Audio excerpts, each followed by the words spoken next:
Welcome back, Rosebuds. For those of you returning, know that you can always skip the intro and dive straight into the stories with the bookmarks in the description down below. Today we have some straight up creepy and unexplainable paranormal encounters for your listening pleasure. As always, if you're new here, a big welcome to our channel. We've created a channel that has content like that old 90s show, Beyond Belief, Fact or Fiction, where you'll listen to a group of stories that are true, and one imposter story that is complete fiction. We hope it's a fun challenge for you to try and guess which of the 6 stories are allegedly true, and which one is written from the creative mind of yours truly. Oh, and JJ, if you're listening, I affectionately dedicate story number 4 to you, bud, because I think you're the only person on Earth who wouldn't have been discombobulated by that experience. Alright, sit back, dim the lights, and settle in for 7 scary paranormal encounters to tell in the dark. Story number 1. Unexplained night noise. I've had many different experiences over the years, but I'll share a recent one. I was in bed on a quiet night sleeping when suddenly I woke up to perhaps the most intense sound I've ever heard. It was like a chorus of trumpets, apocalyptic style. I could hear the sound really close to me. It started low and kept increasing in volume to the point where I tried to cover my ears, but it didn't help. I like sleeping in complete darkness, so unfortunately, I couldn't see anything in my room or out the window. I thought about hitting the lights, but at that point, I was scared to death, so scared that I couldn't move. You should know that I don't scare easily. As I said at the beginning of my story, I've had many strange experiences throughout my life. This fear was different. It was deep and terrifying, the kind of fear I've never experienced before. The trumpet-like sound kept going for some minutes at an incredible intensity. Even though I said I couldn't move, I knew it wasn't sleep paralysis. I'm not prone to it, nor have I ever had sleep paralysis. I knew I could move, it's just that I didn't dare to move. It still puzzles me to this day how this happened and the effect of sheer panic that descended on me. It got to a point where I could even feel my body vibrating because of the sound being so loud. I finally screamed out of fear and desperation for it to stop. After some minutes, it did, and the night returned to its usual quietness, just like that. I have no idea what could have caused those sounds. There's a variety of things people could pass it off as. Alarms from outside, or a TV getting turned on, things like this. Except the sound was reverberating all around and too intensely to be one source. Like it was coming from the outside in and inside out. I know that doesn't make sense, but it wasn't like any sound I've ever heard to date. Also, the note of the sound didn't variate. It was just one plain, sharp note getting louder and louder and louder. I work in the psychology industry, so initially, I didn't rule out mental health as a cause. However, this doesn't fit with what I know either. Mostly based on the fact that if it was a mental health issue, then it's unlikely it would have occurred just once. I wasn't under any certain stressful scenarios in my life at the time either to invoke just one episode.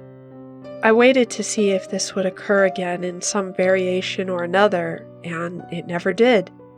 In the end, I just accepted it as one more strange thing I've experienced.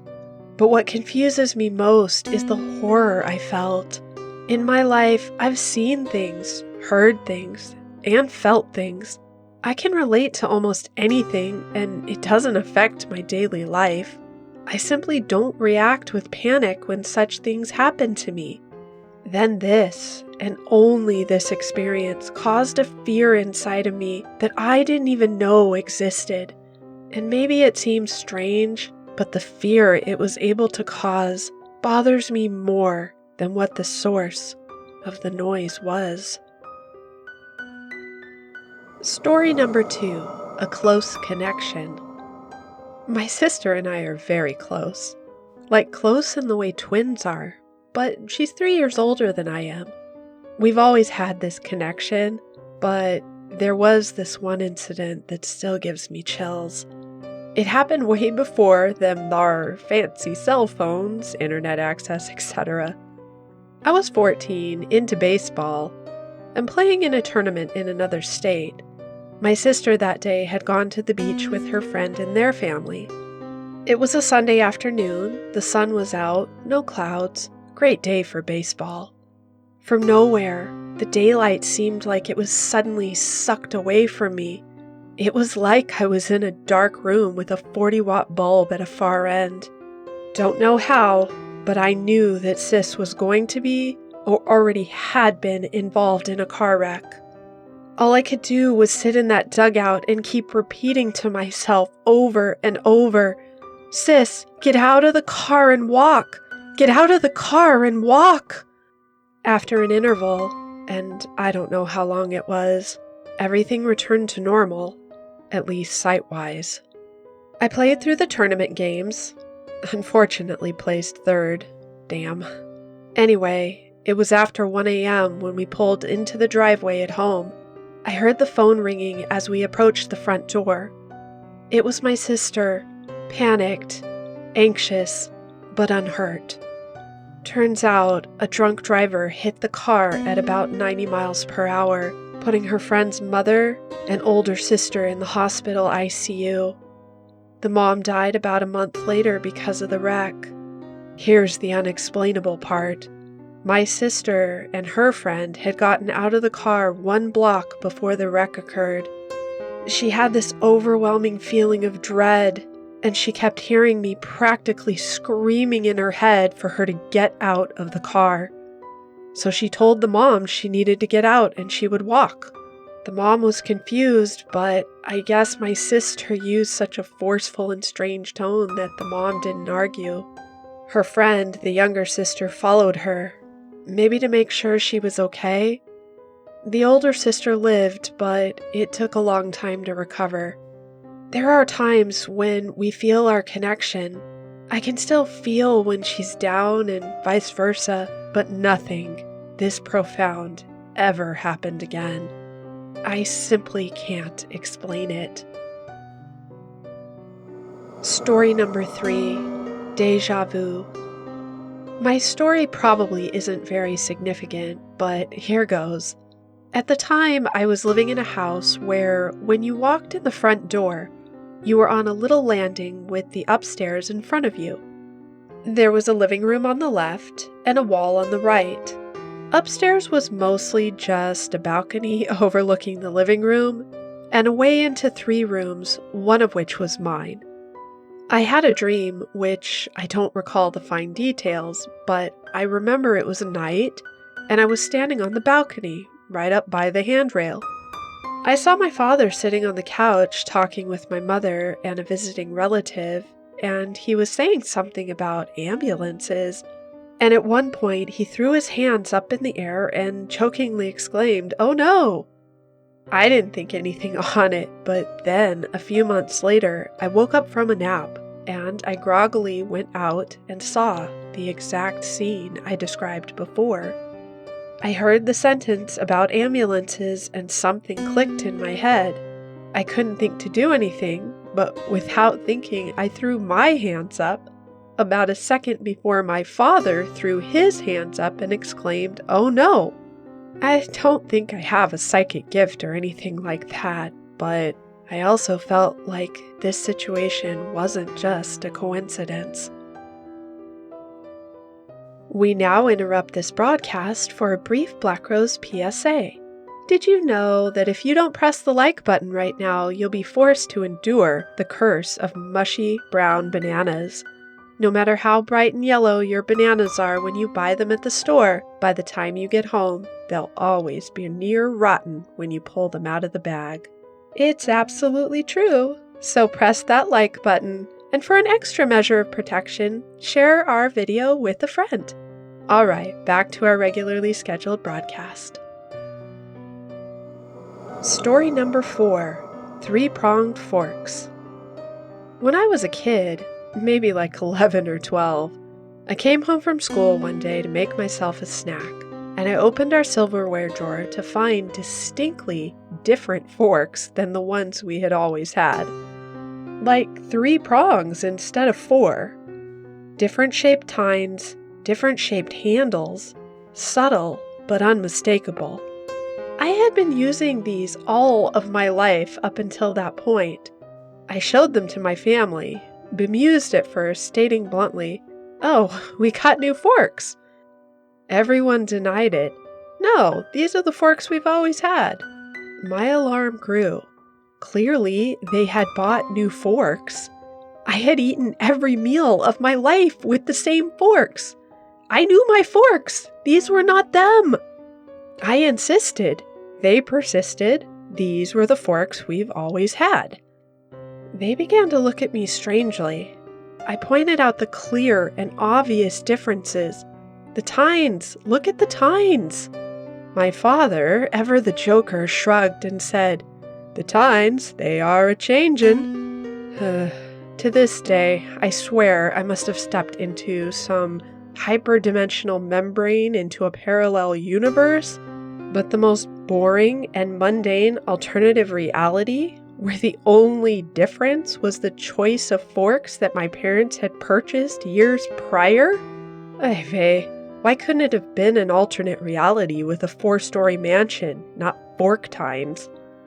People often imagine the multiverse to be populated with interesting and bizarre permutations, but if it's truly infinite, logically, most of the realities are boringly similar to ours, I guess, but different in only one minor way, right? This is simply the way that I have come to rationalize and cope with this childhood experience. I know it sounds comical, but it was a distressing thing. I know it happened the way I remember it, but I have no explanation for why. Story number 5. My dad's place was creepy. I'm in my 30s now, but when I was a kid, my mother got really sick, and she didn't have anyone to take care of me. I was 14, going on 15, and insisted I could take care of myself, but as the laws go, she wasn't in a fit state, so the local authorities intervened. Long story short, I had to go live with my biological father for about 18 months. He wasn't a total deadbeat dad, but he wasn't the greatest either. He paid my mom child support, but as I got older, visits, gifts, and contact became further and few between. I didn't actually mind that he wasn't that involved, so having my life upended and permanently residing with him for that 1.5 years was a living nightmare. I don't mean figuratively. I do mean quite literally. I think his condo was haunted. There were shadows that would move and shouldn't have. Things would go missing that I knew I'd put back in a certain place. Those happenings, however, paled in comparison to the voices. My dad worked a lot. He had a busy career, so I sort of got what I wanted in the beginning, which was taking care of myself. I think I would have been better off with my mom, but that's not the point. He lived in New York in a very upscale neighborhood. The condo was older but nicely remodeled. He had an extra room that had been his recent ex-girlfriend's home office, so I was able to have my privacy and alone time. At first, this seemed ideal and great, but then, after a week of being alone, I started to feel like something was watching me. I would get this creeped out feeling. I would think I'd see something move just on the outskirts of my vision.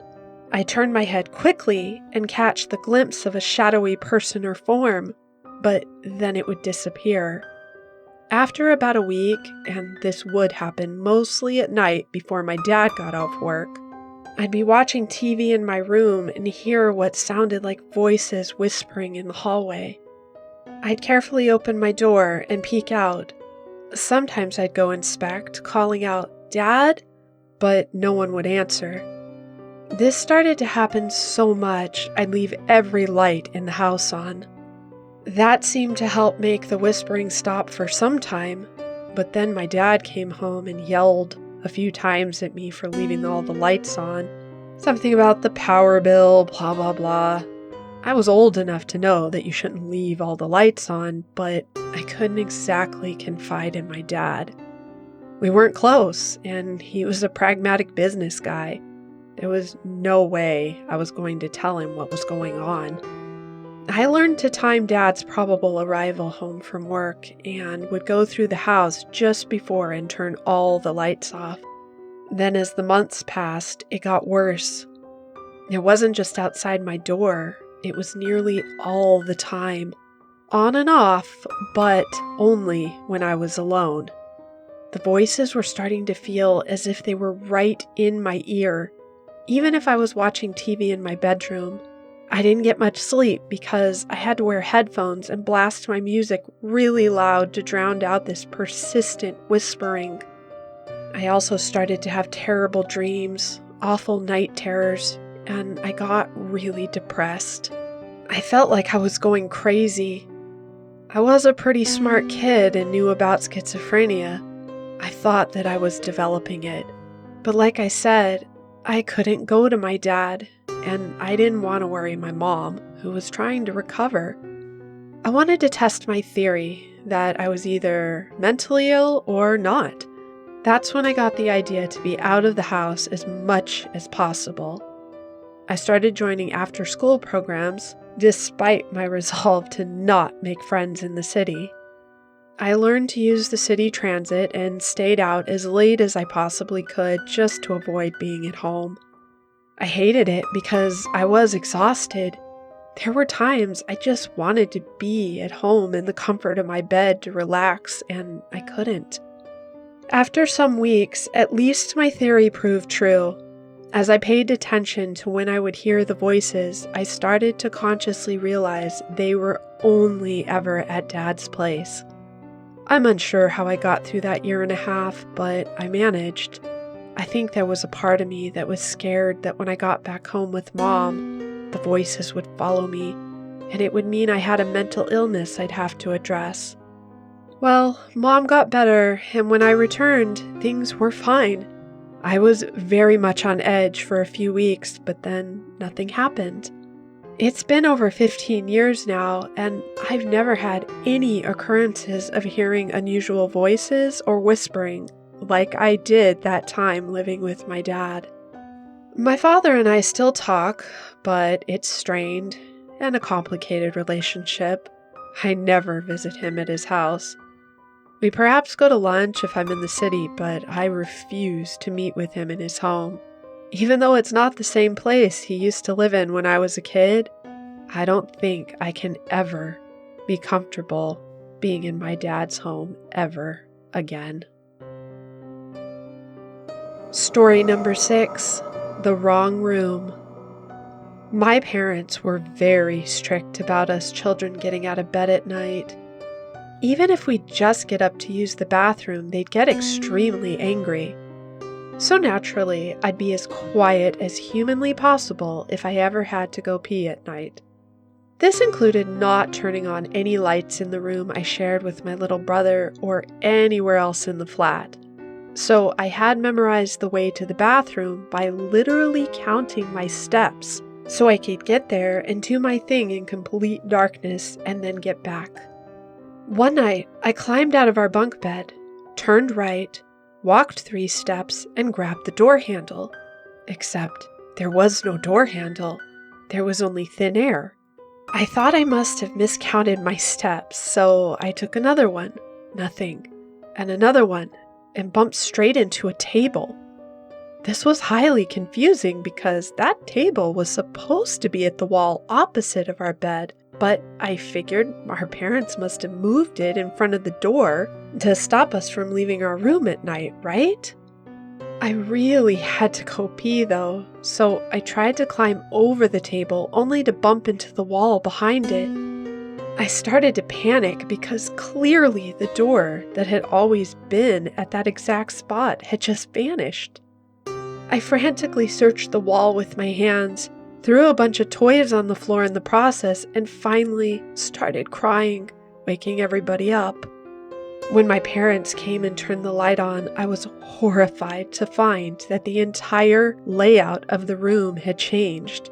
The bed was in the wrong spot. So was the table and the bookshelf. And not just the furniture. The door was slightly off to the right where the table was supposed to be. Even the hallway outside was all wrong. There should have been a wall to my right when I left the room, but instead, you had to turn right to reach the living room. While to the left, there was only the door to my older brother's room. As you can imagine, it took hours to calm me down. I expected it would all be back to normal the next day, but then it didn't revert. I still couldn't believe that our room looked completely different from the day before. It's pretty upsetting to think about even to this day, because to understand what the ramifications of it means is a lot to process. It's a very weird memory, and I try not to think about it too much. Story number 7, Deja Vu. When I was around 15 years old in the early 90s, I had this strange experience at my parents' house. I walked into the laundry room and heard this noise. It wasn't like anything I'd ever heard before. The only way I could describe it was a drawn-out, whiny tune like something out of an episode of Scooby-Doo. I looked around the room for something that could have made the noise, but there was nothing. It had sounded like it was coming from the space between the washer and dryer. So I looked into the space there, and all of a sudden, I get this weird, intense, but overwhelming sense of déjà vu. Like it's a dream I've had but can't remember it. Like I've experienced it before but can't remember when. I also had this intense feeling like I needed to find something, or I was looking for something. Then I hear the noise again, but I can't find where it's coming from. So I just stand still. Just as quickly as the feeling bombarded me, it passed and the noise didn't occur again. Realize all of this happened very quickly. The weird familiarity, then hearing this noise not once but twice. Now fast forward about 25 years and I'm living in a different state with my partner. We have a family of our own, but one year we all decide to get together for the holidays at my parents' house because we just adopted a baby and my parents wanted to meet their new grandbaby. I'd been wanting to get a new iPhone and I got what I wanted for Christmas. That evening I was helping my mom cook and I must have put my new phone in the pocket of my apron. Well, I'd forgotten this, and I took the apron off, and when Dad and my brothers were cleaning up the dinner mess, the apron got hung up where Mom keeps her aprons. We get all the little kids to bed, and then I'm trying to remember where I put my dang phone. I can't find it, so I do that classic, "Hey, hun, can you call my phone?" I start making my way through the house as my wife is calling the device so I can locate my phone. I walk into the laundry room and I hear the phone chime. Suddenly that day, when I was 15 and had déjà vu, hits me so intensely I can barely move. It's that same Scooby-Doo chime notification that I'd heard years ago, but didn't know what the noise was because iPhones weren't invented yet. I'm overcome with almost a sense of dizziness. Then the phone chimes again, and I'm shaken from the memory. I reach between the washer and dryer to grab the apron off the hook on the wall. That's where Mom kept her aprons, in the laundry room, just off from the kitchen in between the washer and dryer. I have no explanation for this, and it makes me wonder how linear the timeline of our lives really are. Well, Rosebuds, that concludes today's episode. Before I do the reveal, I do want to thank you for listening especially our small audience of return subscribers. Yes, we do notice you, and we are so happy to see you coming back. Thank you so much.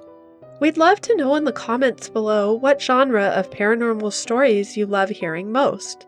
We'll work hard to find stories in that genre just for you to create more content that you love. Alright, let's do our reveal. Today's fictional story was story number 5, My Dad's Place Was Creepy. It's the story about the teenager hearing perpetual voices in her dad's New York condo. I got inspired to write this one on my latest trip to New York. I love New York, and the older buildings in some of the residential areas there are just beautiful. One evening we were walking through this area with old condos, and I thought, I wonder how haunted some of these places are. And that's what inspired me to write this story. Anyways, that's a wrap, Rosebuds. Thanks for listening. Until next time, take care and stay creepy.